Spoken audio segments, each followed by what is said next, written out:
Sepakat cerai, Natalie Holzer tak akan batasi Sule dan 4 anaknya temui Azam. Setelah melakukan upaya mediasi atau perdamaian, pasangan selebritas Sule dan Natalie Holzer sepakat bercerai. Namun untuk urusan anak, Natalie Holzer tak membatasi pertemuan. Sule dan Natalie sepakat cerai dan memilih mengikuti putusan majelis hakim ketimbang rujuk dan mencabut gugatan cerai. Natalie merahasiakan apa alasannya ngotot bercerai. Hanya saja ia merasa dengan Sule sudah tidak ada kecocokan dan tak bisa dipertahankan lagi perkawinannya. Walau sepakat untuk berpisah, Natalie bersyukur kalau Sule mau menemui putranya yakni Azam Adriansyah Sutisna.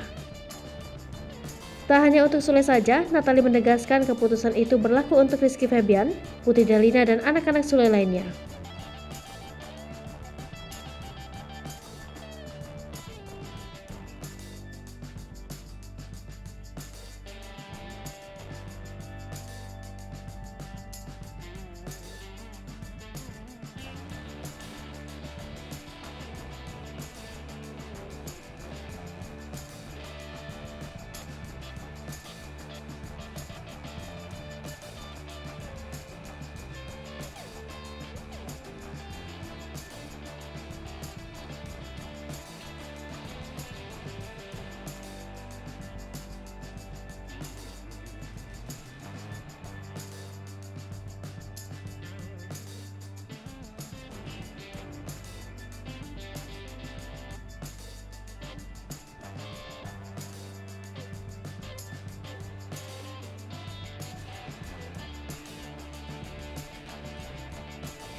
Hai pemirsa Sri Popo TV, jangan lupa komen, like, dan subscribe, serta tonton terus berita-berita terupdate lainnya ya.